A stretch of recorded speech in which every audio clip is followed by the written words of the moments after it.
Hey YouTube. So a couple things I wanted to touch on before we get started on today's video is this one's longer than normal. I tried to trim all the excess fat out that I could, but there's just parts that I couldn't really trim out of it. There will be a second video for this one, but that'll be a little bit later on. It shows the other two engines that we're going to be talking about, but the one that is going to be given away is the first one, the one that this video here is about. And here it is out, but it's all done. We've replaced the brass rails. These are stainless steel. It's all been polished. Everything on here has been polished that can be. I've center drilled the crankshaft on both sides so it looks a little bit more like a proper model should.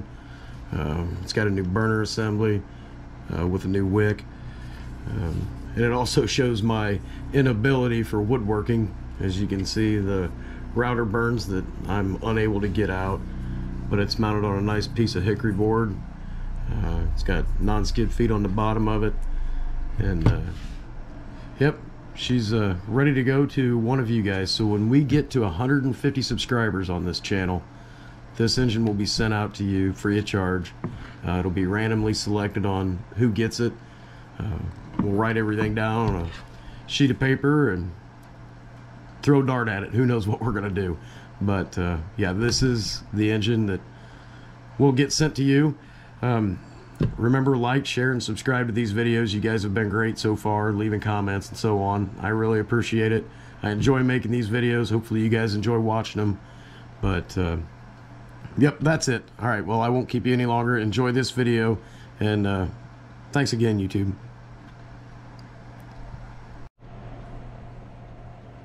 Hey, YouTube. So today we're going to take a look at a Stirling engine. This is they call it a Solar Model 1, made by PM Research. We got 3 of them, and none of them operate at this point.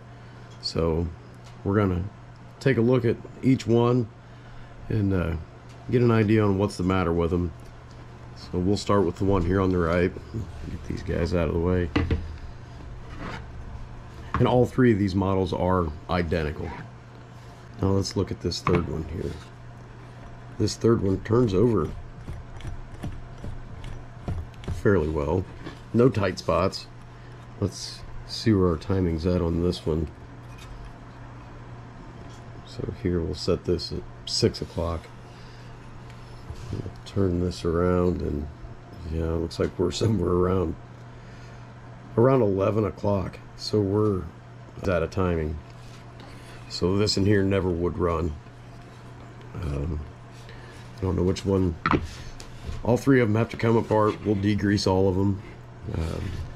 What I'd like to do with one of these 3 is we'll go through and make sure all 3 of them run properly, and if they need anything, we'll address it. But clean them all up. I'd like to repaint probably this one, and I'll mount it on a nice baseboard, and we grow this channel some more. We get let's say 150 subscribers. I will send this out to someone free of charge, and then they can have their own little engine. The way these work is underneath of this cap, if I can get it off and show you. There's this little well that would get filled up with denatured alcohol, and then you replace your lid, light that on fire. That'll heat this tube, which, yeah, these are supposed to come loose, but inside there's an aluminum piston. When that comes back, that'll allow the air to come down this channel and push that piston back and forth. So yeah, it's a simple Stirling cycle engine, but I'm gonna go ahead and we'll start by taking this one here apart, and as far as that goes, we can strip all 3 down. All the parts will be interchangeable, but just to try to keep them with each unit, I will strip one down and keep his parts separate from the other two, because I'm never sure how these are lapped themselves in by running. So just to make sure that we don't have an issue later on down the road, I will keep all these parts separate. And yeah, all right, well, we'll get it ripped apart and I'll be right back.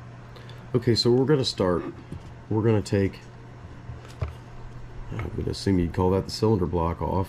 So to do that, we'll take our connecting rods loose at the flywheels. Just a flat-headed screw. Take these guys apart. These models are still available if a person wanted to buy a new one.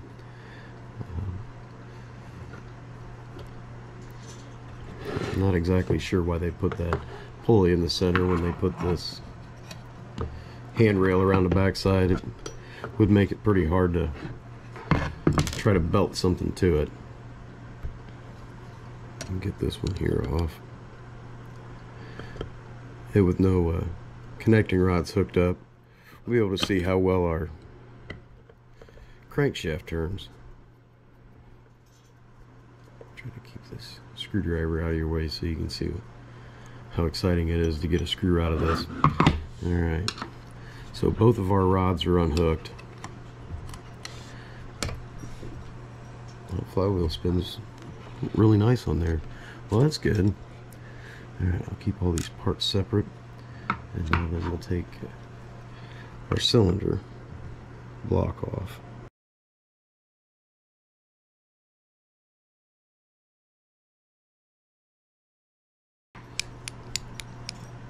This piston moves in and out freely, but that should be pushing this one here in and out, and it's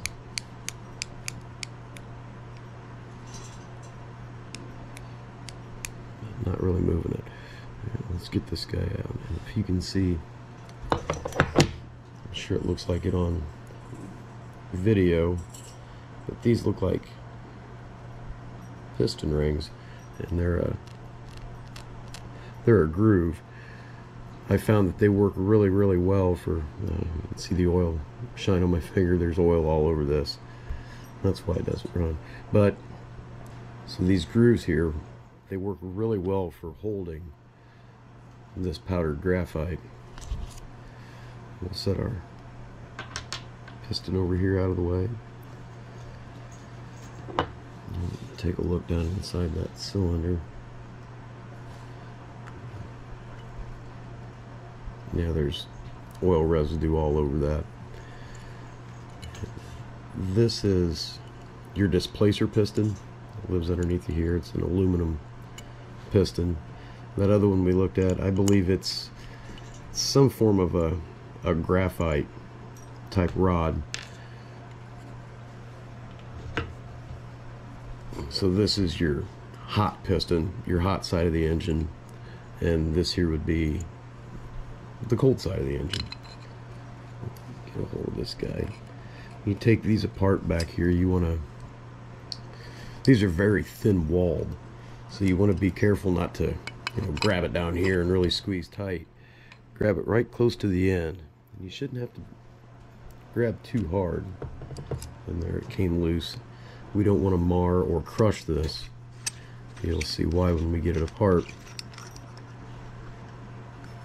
So it has this aluminum piston in there, and the tolerance, it's fairly snug. So if you crush this wall, this piston is not going to slide in and out of this. So that's something to be mindful of. All right, well, we've got that part. Make sure we don't lose this screw and the bushing for that. Alright. Well, let's get our flywheels off here. And then we can get our crankshaft out. And these are held on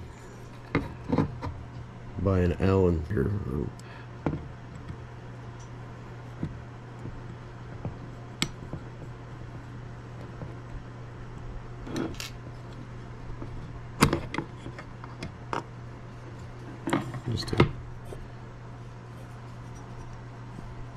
solid flywheel. They do have a little bit of weight to them.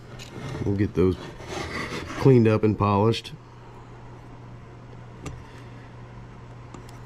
trying to do this to where you guys, I'm not in your way, but unfortunately it's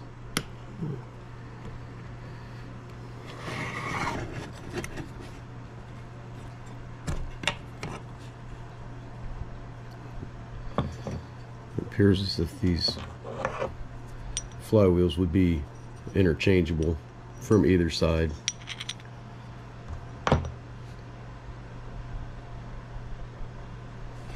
Now we'll get our accessory pulley off, and then we should be able to remove our crankshaft from our base.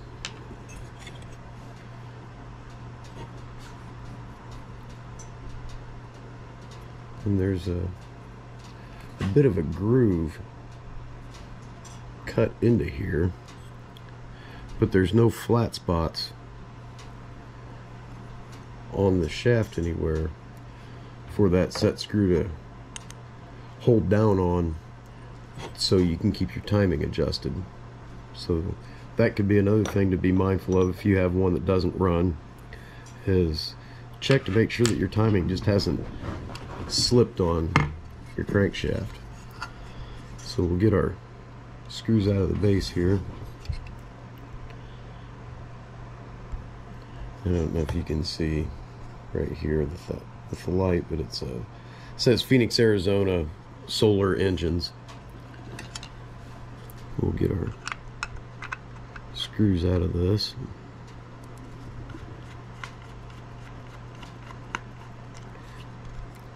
So we'll just show doing this disassembly process to one of them. I'll do the other two off camera.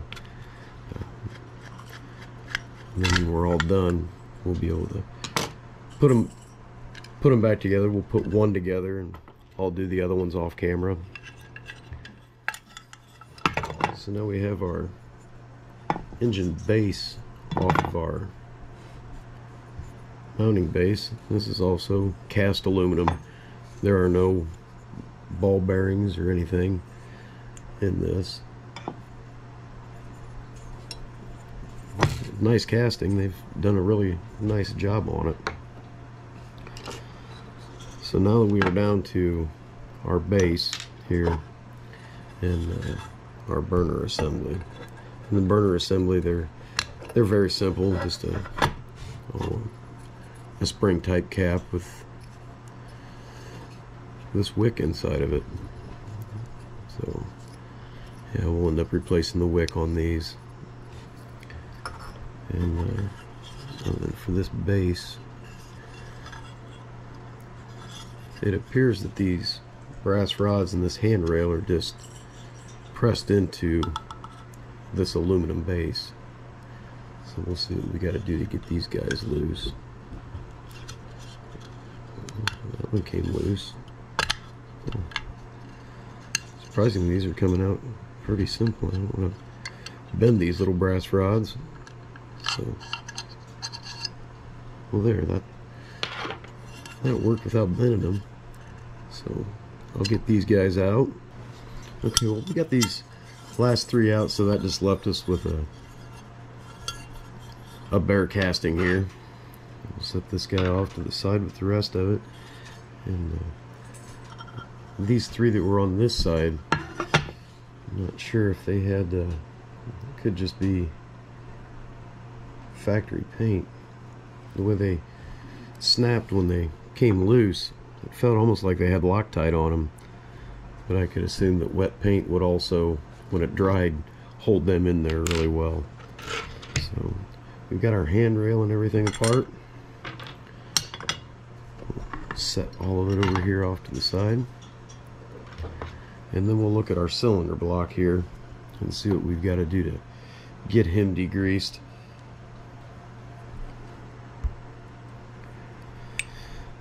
So by looking at this,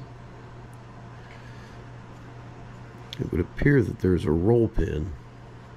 Get my big fingers out of your way. It would appear that there's a roll pin to hold our connecting rod on.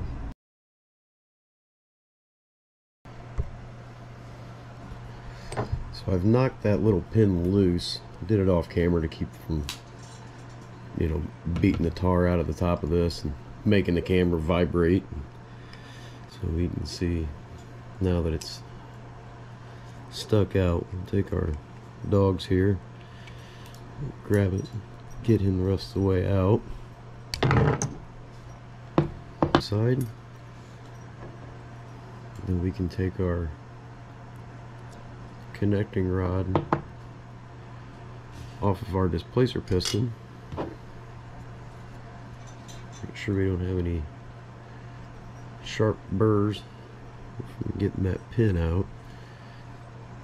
And now we can go ahead and remove our displacer piston. So now we have a displacer piston, a power piston, our displacer cap, and then our cylinder block.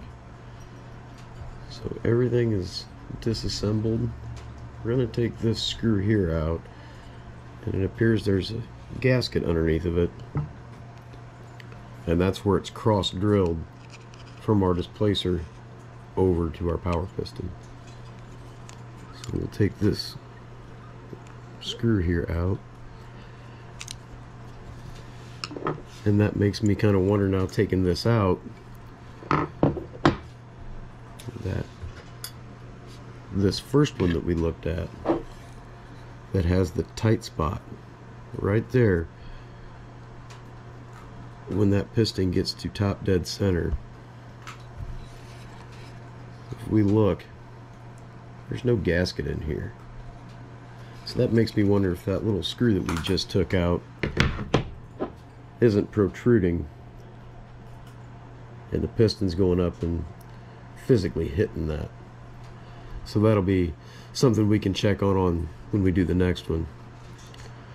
Alright, well, we've got our parts apart that need to be degreased. So I will get our little metal tub. We'll put some degreaser in there and we'll let them soak. Be right back. So we've got our little metal degreasing tub here. We'll go ahead and throw that piston in there. Throw our displacer in there. And this here is going to be a little bit too big to get submerged in there. So I'll let those pistons sit in there and soak. And I'll take this guy to the other part and go ahead and just blow him out and get him cleaned up, and then we'll get a couple cotton swabs and get in there and make sure that we have everything cleaned out of it, because as I said, these need to have no oil residue at all, because you'd think that oil would help, but oil actually leaves enough residue to cause friction, and friction is the enemy of these little guys. They don't make much power to begin with, so the more you rob with friction, the less happy it's going to be to run. I'll get this block here cleaned up and I'll be right back. So we got our cylinder block degreased. We're going to make sure that we have no residue down on the inside of this. But yeah, as I said, these here need to be kept free of oil, especially on this side. This here you can put some very light oil, but yeah, once you get oil on here, they will just stop, and that's it, and you won't get them to run again until you take them apart and clean them. We'll get our displacer piston out of here. I'm sorry, our power piston. So we've got this piston out. I've wiped it down, and we want to make sure that we have nothing on it too. It's clean. So now that we've got our piston all cleaned and degreased, I went ahead and polished this connecting rod while I had it. So here's a A good tip when it comes to dealing with powdered graphite is to take a sandwich bag and put the graphite in there so you don't get it everywhere else, because it's just like dust. It'll go everywhere. I don't know if you guys can see the graphite in that bag. We're going to put our piston into where that graphite is pooled up down here at the bottom. And we're just going to try to get as much of that graphite packed into those grooves as we can.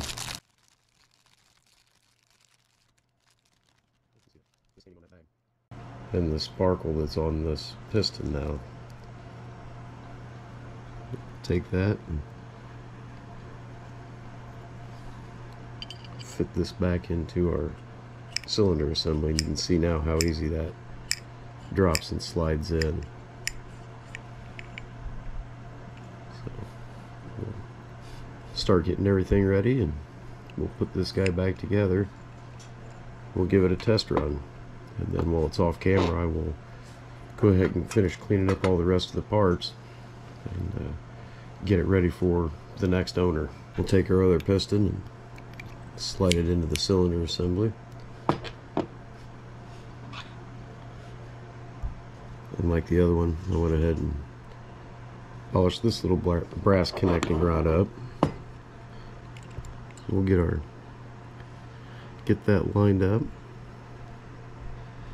We'll take our little roll pin here. I'll get that driven back in. I'll be right back. Okay. So we've got both of our pistons back in. Both rods are back on. We'll take our heat cap, thread him back in.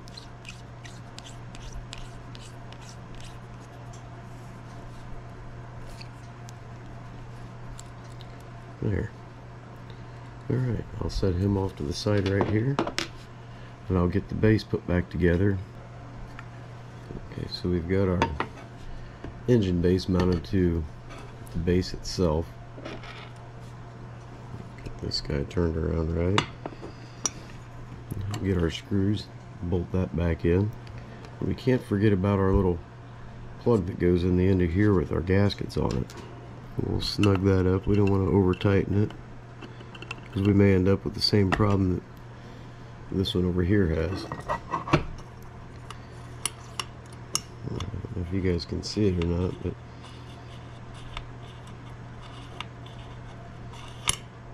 there. Did you see how that's moving now?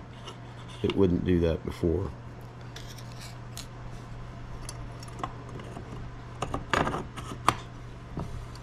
Get it slid through.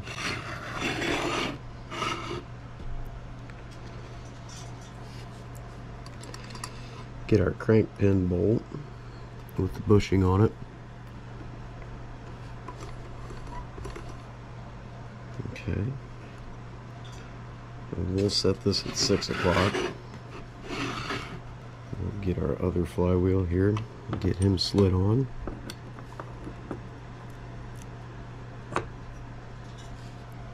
Our other pin. Get this lined up, started. Get it tightened up. And now we're going to check to make sure we don't have any binding on this.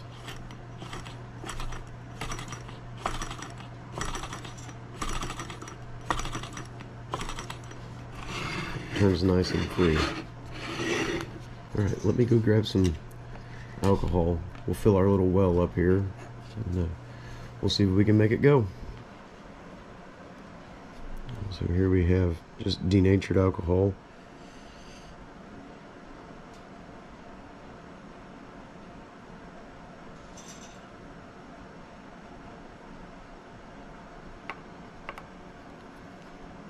Looks like we got about 5 milliliters in there.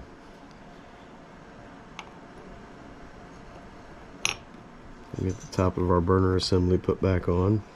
Go ahead and prime our wick with just a little bit so we don't have to wait for it to draw it up in there too much.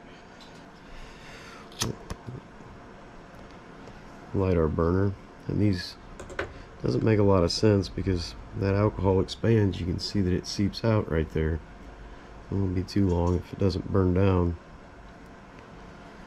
That base plate will probably catch on fire. There, see? Alright. Wipe it down. It was trying to run already. Just in that short amount of time, we must have got our timing right.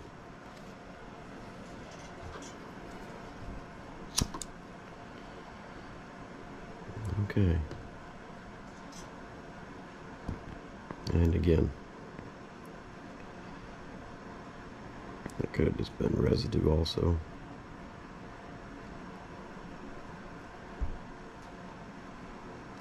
Okay, well, let's see if we... I'm almost there.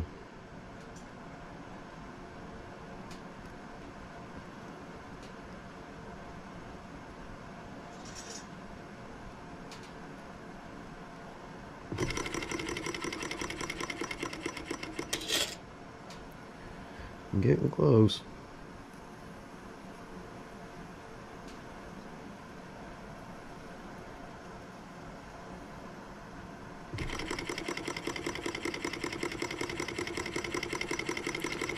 And there you go. We took a non-running model, simply degreased it, didn't even really clean it up.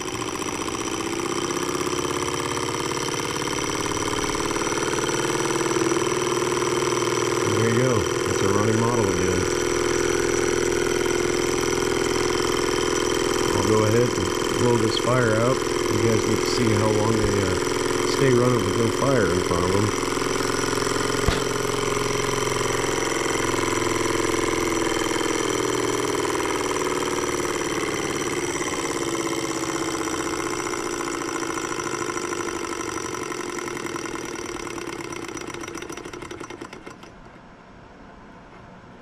Well, there you go. Alright, well, hopefully that explained how this worked.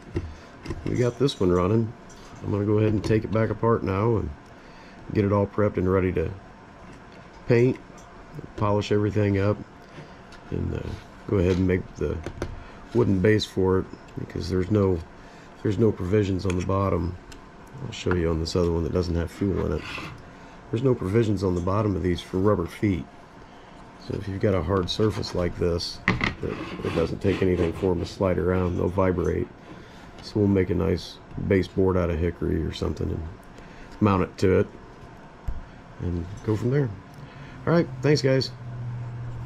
Remember to like, share, and subscribe. We'll come back with the next one on this one or this one here and see what's the matter with it. Thanks again.